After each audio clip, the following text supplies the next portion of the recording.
ಗಲಾಟೆ ಆಯಿತು, ಏನು ಕಾರಣ?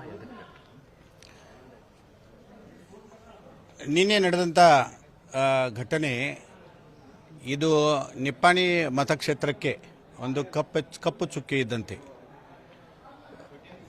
ಶಾಸಕರ ಅಹಂಭಾವ, ಶಾಸಕರ ಪ್ರತಿಷ್ಠೆ ಅವರೆಲ್ಲ ಪಣಕ್ಕಿಟ್ಟು ನಾವು ಮಾಡಿದ್ದೇ ಆಗಬೇಕನ್ನೋ ಹಠ ಹಿಡಿದಿದ್ದರಿಂದ ನಿನ್ನೆ ಡ್ರಾವನ್ನು AC ಸಾಹೇಬ್ರಿಗೆ ಮುಂದೆ ಹಾಕಬೇಕಾಯ್ತು.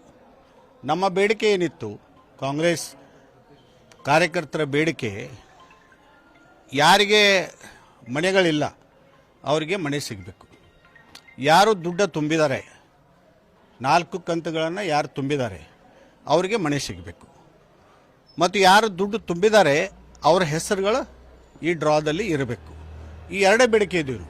ಅದು ಕಂಪ್ಲೀಟ್ ಮಾಡಿದ್ರೆ ನಮ್ದು ಯಾವುದೂ ಅಭ್ಯಂತರ ಇರಲಿಲ್ಲ ಡ್ರಾಕ್ಕೆ. ಅವರು 600 ಜನರ ಅಷ್ಟೇ ಡ್ರಾ ತೆಗಿತೀವಿ ಅಂತ ಹಠ ಹಿಡಿದ್ರು. ನಾವು ಅದಕ್ಕೆ ಆಸ್ಪದ ಕೊಡಲಿಲ್ಲ. ನೋಡಿ, 2018ರಲ್ಲಿ ಈ ಫಲಾನುಭವಿಗಳ ಯಾದಿ ಆಗಿದೆ. ಅದರಲ್ಲಿ 1812 ನಮ್ಮ ಆಗಿನ ಮಾಜಿ ಶಾಸಕರಾದಂಥ ಕಾಕಾ ಸಾಹೇಬ್ ಪಾಟೀಲ್ ಅವರ ನೇತೃತ್ವದಲ್ಲಿ ಆದಂಥ ಯಾದಿ. ಸಿದ್ದರಾಮಯ್ಯನವರ ಸರ್ಕಾರ ಇದ್ದಾಗ 2018ರಲ್ಲಿ ಇದಕ್ಕೆ ಅನುಮೋದನೆ ದೊರಕಿದ್ದು. ನಡುವೆ BJP ಸರ್ಕಾರ ಬಂತು, ಏನೂ ಮಾಡಲಿಲ್ಲ. ಮತ್ತೆ ಕಾಂಗ್ರೆಸ್ ಸರ್ಕಾರ ಬಂದಾಗ ಈ ಮನೆಗಳ ನಿರ್ಮಾಣ ಆಗಿದೆ. ಆ ನಿಟ್ಟಿನಲ್ಲಿ ನಾವು ನಿನ್ನೆ ಆದಂಥ ಗಲಾಟೆ ಸ್ವಪ್ರತಿಷ್ಠೆಗಾಗಿ ಸುಮ್ಮನೆ ಪ್ರತಿಷ್ಠೆ ಮಾಡಿಕೊಂಡು ಹೆಣ್ಮಕ್ಳ ಮುಂದೆ ಕಣ್ಣೀರು ಹಾಕಿ ತನ್ನ ಅಸಮರ್ಥತೆಯನ್ನು ಪ್ರದರ್ಶಿಸಿದ್ದಾರೆ. ನಿಮ್ಮ ಬೇಡಿಕೆ ಏನಿದೆ? ನಮ್ಮ ಬೇಡಿಕೆ ಸುಮಾರು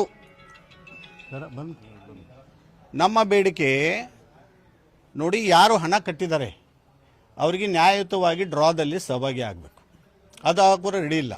ಅವರು ಒಂದು 600 ಮಂದಿ ಲಿಸ್ಟ್ ಮಾಡಿದ್ದಾರೆ. ಹಾಂ, ಅವ್ರಿಗೆ ಬೇಕಾದವ್ರಿಗೆ 600 ಜನರ ಲಿಸ್ಟ್ ಮಾಡಿದ್ದಾರೆ. ಅವ್ರದ್ದೇ ಡ್ರಾ ಮಾಡಬೇಕಂತ ಹಠ ಹಿಡಿದಿದ್ದಾರೆ. ದುಡ್ಡು 4 ಕಂತುಗಳನ್ನು ತುಂಬಿದಂಥವ್ರ ದುಡ್ಡು 948 ಜನ ದುಡ್ಡು ಕಟ್ಟಿದ್ದಾರೆ. ಮತ್ತು ಸುಮಾರು 50ರಿಂದ 60 ಜನ ದುಡ್ಡು ಕಟ್ಟಿರೂ ಕೂಡ ಅವ್ರ ಹೆಸರು ಯಾದಿಯಲ್ಲಿ ಬರಲಿಲ್ಲ ಯಾದಿಯಲ್ಲಿ. ಮತ್ತು ಹೆಸರು ಯಾಕೆ ಬಂದಿಲ್ಲ? ಅವರು ಜಾತೀಯತೆ ಆಧಾರ ಮ್ಯಾಗ ಹಿಂದಿಟ್ರ ಅಥವಾ ಕಾಂಗ್ರೆಸ್ ಕಾರ್ಯಕರ್ತರಂತ ಹಿಂದಿಟ್ರ? ಯಾಕೆ ಅವ್ರನ್ನ ಹಿಂದಿಟ್ರು? ನಮ್ಮ ಬೇಡಿಕೆ, ಈ ಯಾದಿಯಿಂದ ಕೈ ಬಿಟ್ಟಂಥ ಹೆಸರುಗಳನ್ನು ಅದರಲ್ಲಿ ತೊಗೊಳ್ಬೇಕು.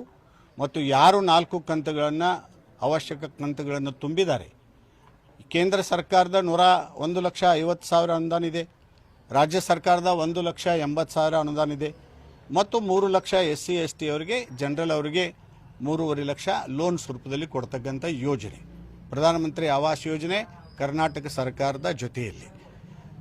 MP ಅವರು, ಸಿಟ್ಟಿಂಗ್ MP ಅವರು ಪ್ರಿಯಾಂಕಾ ಜಾರಕಿಹೊಳಿ ಅವರಿದ್ದಾರೆ, ಅವ್ರಿಗೆ ಇದ್ರ ಬಗ್ಗೆ ಮಾಹಿತಿನ ಕೊಟ್ಟಿಲ್ಲ. ಪ್ರಧಾನಮಂತ್ರಿ ಆವಾಸ್ ಯೋಜನೆ ತೆಗೆದಾಗ ಮಾಹಿತಿ ಕೊಡಬೇಕಲ್ಲ ಅವ್ರಿಗೂ ಕೂಡ. MP ಗೆ ಇವರು ಮೆಸೇಜ್ ಕೊಡ್ತಾರೆ, MLA ಅವರು ಸ್ಟೇಜ್ ಮ್ಯಾಗ ತೊಗೊಂಡ್ಕೊಂತಾರೆ, ಸಿಟ್ಟಿಂಗ್ MP ಗೆ ಮಾಹಿತಿ ಕೊಟ್ಟಿಲ್ಲ. ನಮ್ಮ ಬೇಡಿಕೆ ಇಷ್ಟೇ ಇತ್ತು, ದುಡ್ಡು ತುಂಬಿದವರು ಎಲ್ಲರಿಗೂ ಮನೆಗಳು ಸಿಗಬೇಕು, ಎಲ್ಲರದ್ದು ಡ್ರಾದಲ್ಲಿ ಹೆಸರು ಬರಬೇಕು. ಇವರು ಡ್ರಾ ಗುಂಪು ಮಾಡಿದ್ದಾರೆ, ಜಾತಿ ಮೇಲೆ ಗುಂಪು ಮಾಡಿದ್ದಾರೆ, 12 ಜನರ ಗುಂಪು ಮಾಡಿದ್ದಾರೆ. ಯಾರು ಅಧಿಕಾರ ಕೊಟ್ಟರು? 12 ಜನ. ಈಗ ಬೇಗರ್ ಅಂದರೆ ಈ ಮನೆ ಇಲ್ಲದವ್ರಿಗೆ ಮನೆ ಕೊಡ್ತಕ್ಕಂಥ ಯೋಜನೆ ಏನಿದೆಯಲ್ಲ, ಇದು ಯಾರಿಗೆ ಮನೆ ಇಲ್ಲ, ಅಲ್ಲಿ ಜಾತಿ ಇಲ್ಲ, ಅಲ್ಲಿ ಎಲ್ಲ ಜಾತಿಯವರು.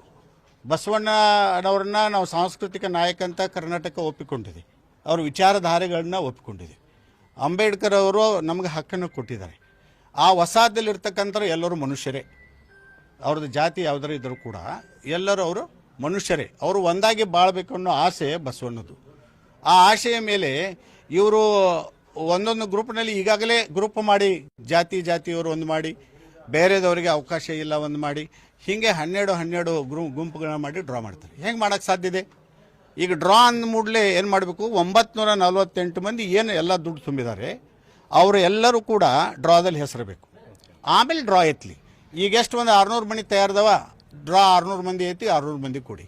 ಮತ್ತು 200 ಮನೆ ತಯಾರಾಗ್ತವ, ಮತ್ತು 200 ಮಂದಿ ಕೊಡಿ.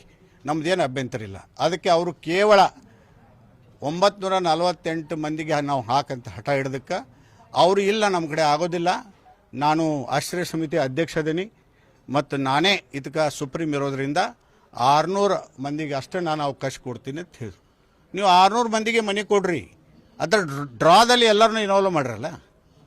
ಡ್ರಾ ಸಿಸ್ಟಮ್ ಎದಕ್ಕೆ ಮಾಡಿದೆ ಸರ್ಕಾರ? ಡ್ರಾ ಸಿಸ್ಟಮ್ ಎದಕ್ಕೆ ಮಾಡಿದೆ? ಎಲ್ಲರಿಗೂ ನ್ಯಾಯ ಸಿಗಲಿ. ಮೊದಲನೇದವ್ರು ದುಡ್ಡು ತುಂಬಿದವ ಅಷ್ಟೇ ಅದಕ್ಕೆ ಬೆಲೆ, ಲಾಸ್ಟದಲ್ಲಿ ದುಡ್ಡು ತುಂಬಿದವನು ಅಷ್ಟೇ ಅದಕ್ಕೆ ಬೆಲೆ. ಅದಕ್ಕೆ ಆ ದೃಷ್ಟಿಯಲ್ಲಿ ನ್ಯಾಯ ಕೊಡಬೇಕು ಅನ್ನೋ ದೃಷ್ಟಿಯಿಂದ ನಾವು ಈ ಮನೆಗಳ ವಂಚಿತರ ಪರವಾಗಿ ನಮ್ಮ ಹೋರಾಟ ಇದೆ. ಈ ಸದೋಷವಾದಂಥ ಲಿಸ್ಟನ್ನು ಅವರು ಸರಿಪಡಿಸಬೇಕು, ಮತ್ತೆ ಅವರು ನ್ಯಾಯ ಕೊಡಬೇಕಂತ ಮಾಡಿದೆ.